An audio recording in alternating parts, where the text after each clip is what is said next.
All right. Welcome to Spoiler Kings. My name is St. Kramer with Brandman and Brian the Grizzly. So how you guys doing? How, Always ready, man. yeah. Always ready. This whole finale just was up and down. I told Brandon he had to be here because I want to hear what he thinks about this finale, and it might differ a little bit from me. We'll see. Yeah. Oh yeah, I got off my comfortable position, like asleep on the couch right when I got home today. I was like, please get up, please. Yeah, for sure. Because you put a Facebook post and I read it. I was like, okay, and I read that before I saw the episode. So and I saw a lot of different reactions. No spoilers, thank God, because there is some spoilers. So if you haven't seen the episode, pause this video, go check it out, then come back because this is a very. You can't talk about this episode without getting into spoilers. Without getting into spoilers at all. There's no non-spoiler talk with this episode. You can't do it. So go do that and then come back and check us out. But we'll start off with Brandon. What you think about it, man? How'd you like the episode? Dude, from the word go, from the very beginning, I had so much fun with this episode. The recreation of the old school Incredible Hulk intro. That was good. 1977 Incredible Hulk. That was great. Like, that was awesome. I loved how meta it was. I loved all the fourth wall breaks. I loved her going into Marvel Studios.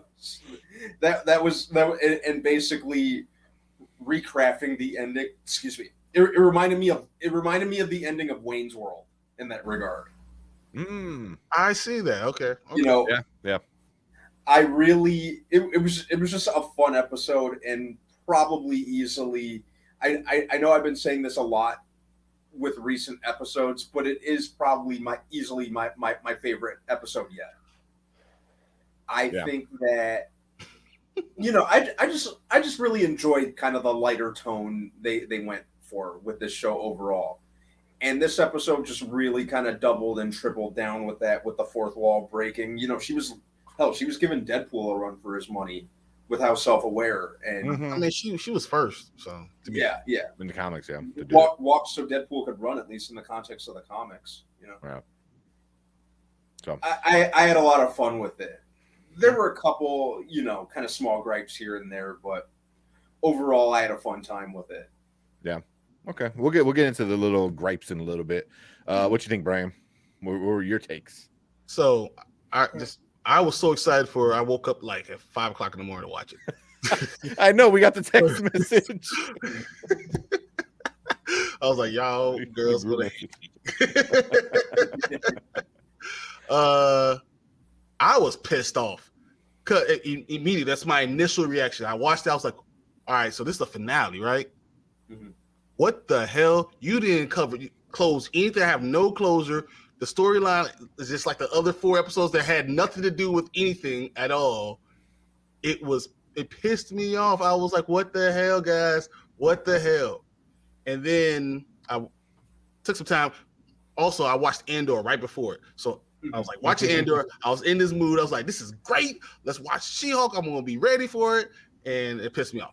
So I went to the gym, ran, rewatched it. And I said, okay, it was fine. It was a lot of fun, a lot of stuff that was in there, but it just didn't need to be that way. Why would you do that as a finale? I don't understand why you had so much filler in the middle and then have a finale like this without giving me a story. Like, it's no story that you didn't finish anything. You just left everything open-ended. I was like, what the hell? This is stupid. And Todd's the guy. That's what we do? Really? I can say that it had fun parts, and I like She-Hulk as a whole. I didn't enjoy this for a finale. If it was like a episode 6, I'd probably give it like an 8 out of 10. But for a finale, I'm like, maybe a 5, maybe a 4.5 out of 10. Like, pissed me off. It really did. Yeah. So for me, I think I started off like loving it. I think I still overall like the episode. I really loved it. Like Brandon said, the intro had me cracking up, especially like the part where Mark Ruffalo and Tatiana Maslany are standing there in like old like 70s kind of like, and he's got the little curls going on. They're just like looking off to like that was such a great beginning, you know. But I love all the fourth wall breaking, like all that stuff was so good. Kevin was the greatest thing, and there's something I didn't even notice. The way like he has that little lid over his lenses, it looks like a hat, and even my girlfriend's like, right? "Oh, look." Even the machine's wearing a hat, and I'm like, "Oh my god, I didn't even notice that. That's hilarious." You know, so I thought that was super funny. Like this is what I expected from the show from the start. This, you know, this is what I expected. You know, like her asking Kevin, "What about the X-Men?" She looks at the camera with the little. I was like, "That's funny. That's hilarious. This is like so good." You know, I thought that was great. And even like when she was in the writer's room and they're like, "I'll kill you for Kevin to protect Kevin." Like and the fact that the actual writers were, it's like the actual writers were there, and then the people playing the writers were there. Like it was so good. That was good. Yeah. I thought that. I'm sure there's a bunch of Easter eggs in the background of stuff, you know. But you know, at the end, I was a little upset. I don't know. The biggest spoiler of all is we get to see Scar, which I love Scar. You know, Scar and Dakin. So if you don't know who Dakin is Wolverine's son. Yep. I love those two characters. Like when they were introduced, and then they started fighting the same way, kind of like Hulk and Wolverine were fighting. It was awesome. I love them. To see him the way he was, I was kind of like, what? Why? You know? He looked like Channing Tatum. The outfit I get. That it's the haircut. It was the haircut. Yeah. What was up with that haircut? It's the haircut. As you said, Taken on Facebook. You gotta remember who the barber is. Yeah. Let me see if I can bring that up. So, so if you remember who the barber is in Thor: Love and Thunder, or not Love and Thunder, Ragnarok. Who that was? Oh, do I not have it? I don't think I have it here on here. It was Stan Lee. Stan Lee was the barber. Remember, he messed up Thor's fancy pretty hair and stuff like that. So please don't touch my hair, sir. Yeah, he's like, yeah, I start screaming. Hey, what's up, Derpy? What's up, Derpy? What's going on, Derpy? Yeah. So like I said, if anybody's watching this, is heavy spoilers with the finale of She-Hulk. But yeah, the seeing him was a little underwhelming. I feel like how are you going to introduce such a I know he's not like a game changer when it comes to the comic books and stuff like that. It sets up the next movie, and they just kind of just throw it in. Does it though? Because what's the next movie? The next movie is going to be the time he was gone in the show. There's rumors that the Hulks as a whole are going to play a key part in Captain America: New World Order. So I'm assuming they're just kind of building slowly towards that. Yeah, I mean, because from the rumors I heard is like Planet Hulk. That's what they're going to do. They're going to do Planet Hulk. I've heard Planet Hulk. I've heard World War Hulk, which would be cool. Yeah, the World War Hulk would be cool. That's the one I want. But yeah, but I think you have to do Planet Hulk before you get into World War Hulk. Because you have to set up that. Well, I don't know how they're going to do it in the comic. They had like. So there's a link in our description below, for our shirt saying, make Hulk again. I really thought they were going to make him like Hulk out again. We did not see it, and the little bit that we did see, she wound up taking it back, and at the end, that's the part, the more I started thinking about it, the more I'm like, oh, the blood thing didn't matter. Like the like all these other things didn't matter. Like her freaking out, like really didn't matter. The people stealing her stuff didn't matter. Nothing mattered. And I was just, then I started getting upset, and I was like, I just feel kind of like robbed a little bit of it didn't tell a story. It did nothing. Yeah. Because from episode 1, maybe even 2, 3, 4, 5 had nothing. Yeah. Had nothing, and then the finale. So it was like I had a beginning and an end, and everything in the middle is just in the trash now. Very true. You know, Very true. And that's the part that kind of like upset me a little bit. Yeah.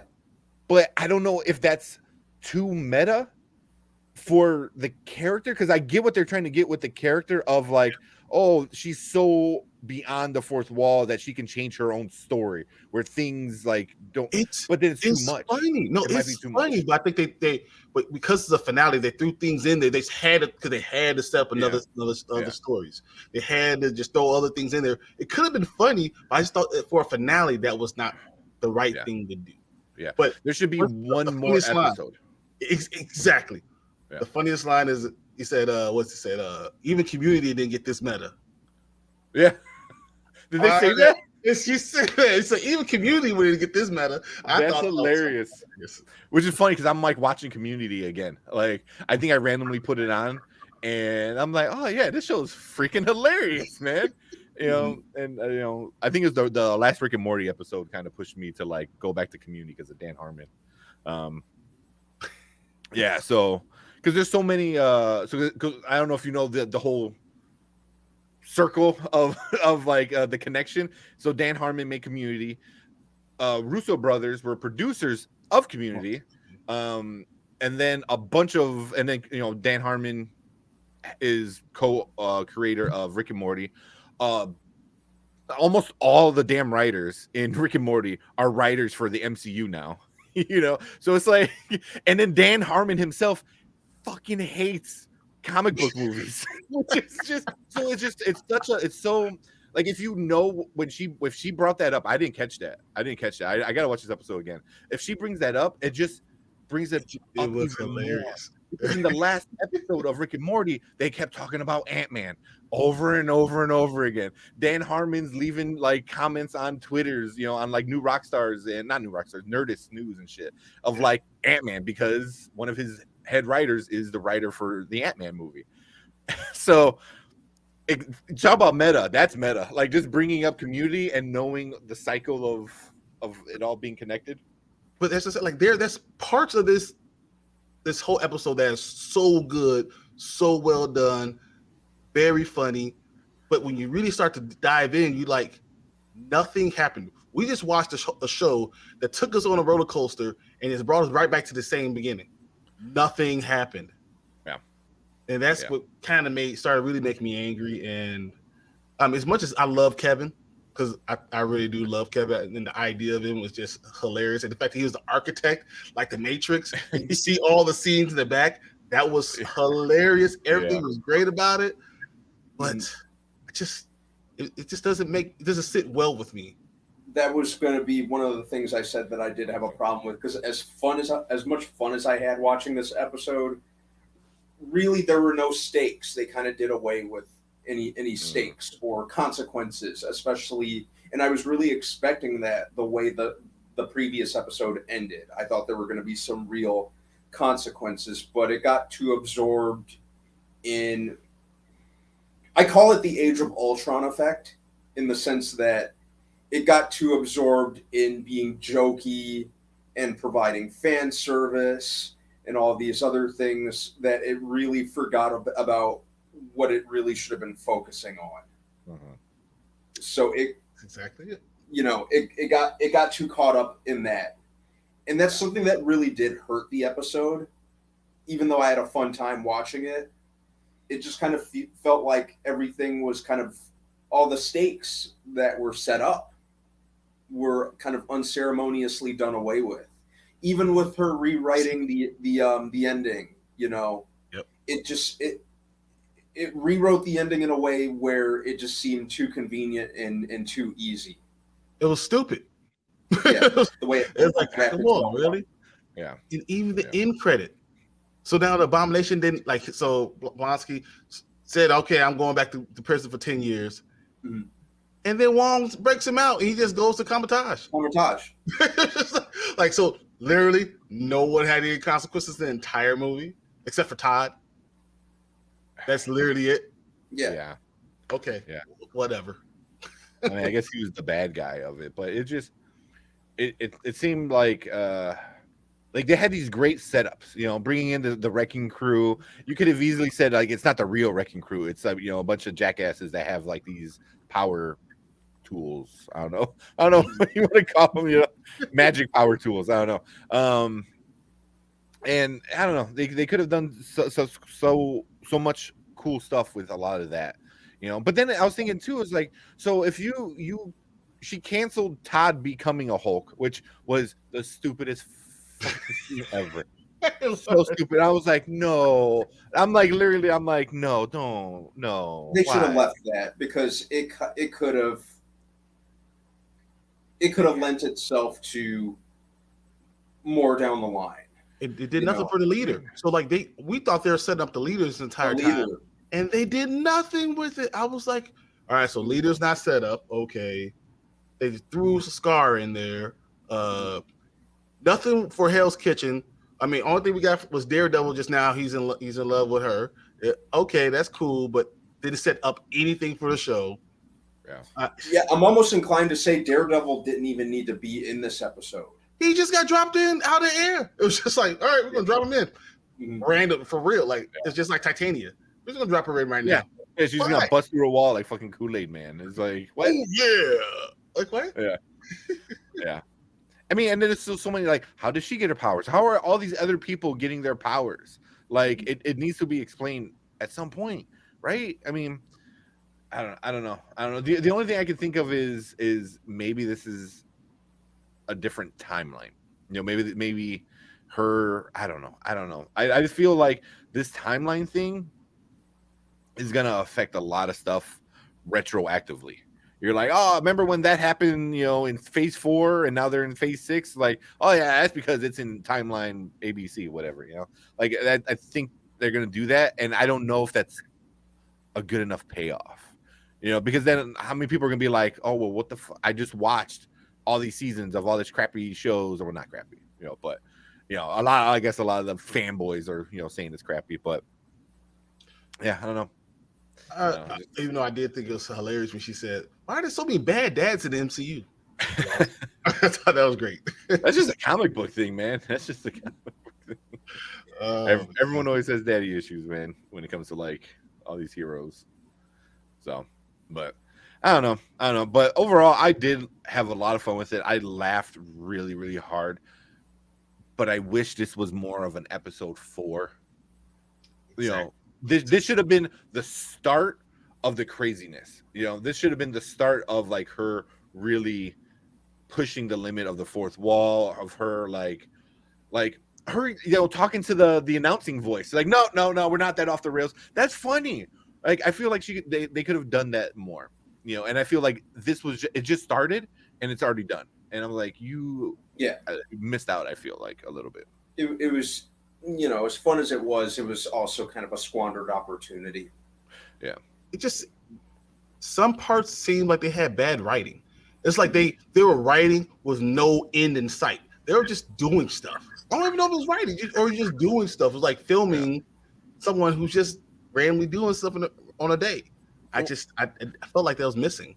Imagine if you're told like, hey, whatever you write, yeah, we're gonna fucking trash it in the end anyway. So do whatever the hell you want. And I feel that's what it kind of was like you could do whatever you want because in the end it doesn't matter, And I don't know, man. This was definitely a gamble of a move from Marvel.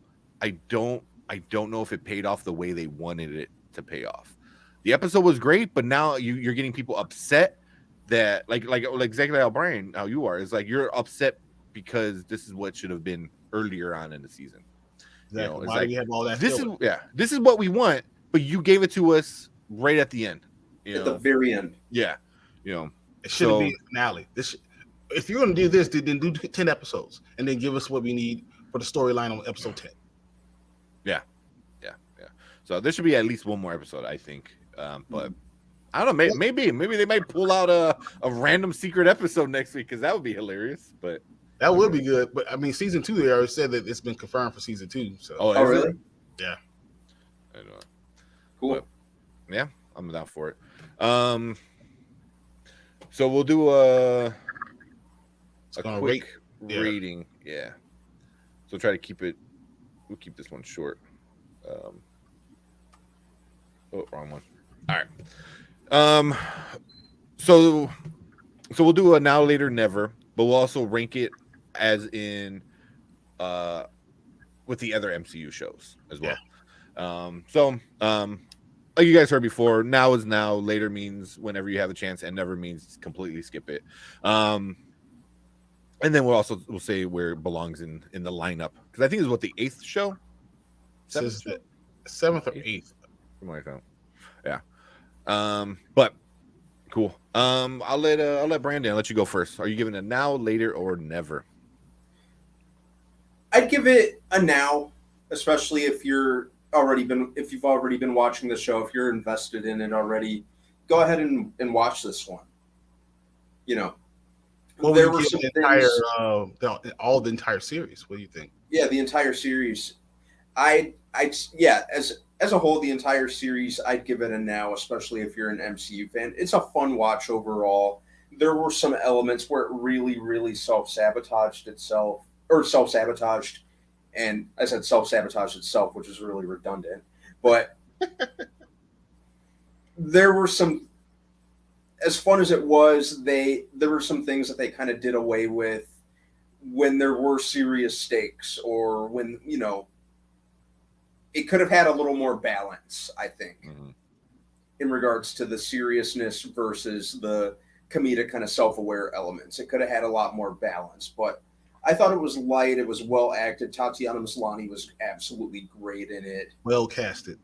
Very well casted. She's always been a great actress. I've been a fan of hers ever since Orphan Black, and she was the main reason that I really wanted to watch this show. Overall, it's entertaining.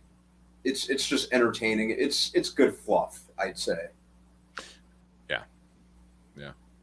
So I'll give it a 9. Okay. What about you, Brian? The whole series, I'm gonna say it's like a now and later, like right in between. Like, you should watch it. Yes, you don't have to watch it. Like, you don't have to drop everything and watch it, but you should watch this. You're going to enjoy it. It's going to be fun. I like what they're doing. I like the idea of it, but I don't think they really paid it off the way they need to. I didn't have any problem with anything else, but I thought the CGI could have done a little bit better. Overall, the series is, for me, it's gonna be a later. But it's a later, but I want you to watch it. Like, you need to watch it. It just doesn't have to be right now. Yeah. I'm probably in the same boat. Like, this last episode is a now.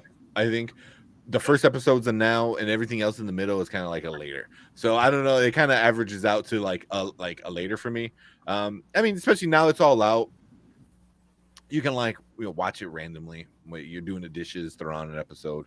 They're 30 minutes long. So, but yeah, for me, I'm gonna probably give it a later. It didn't for me. It didn't really add much new stuff to the MCU.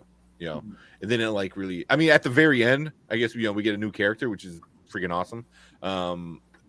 But but if you're not a comic book reader, you have no idea who that is. Yeah. You're like, Hulk has a son since when? I was like what, mid 2000s at this point? 2010 maybe?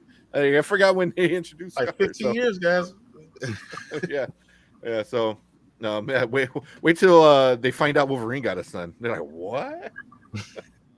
And then also with She-Hulk, the final Rotten Tomatoes is out. So the critics gave it an 87, which is it's a little bit on the higher side, I think, for me, but not too far off. But the audience score, 35. But also a little asterisk. It was review bombed like before episode 1 came out, and then even more as episode 1, was released. So take that for what it was. It should be 77. Yeah, 80, somewhere around there. 75 to 80. That's where I'm at. I think that's good. I don't even have the mental energy to address the review bombing at this point. Yeah.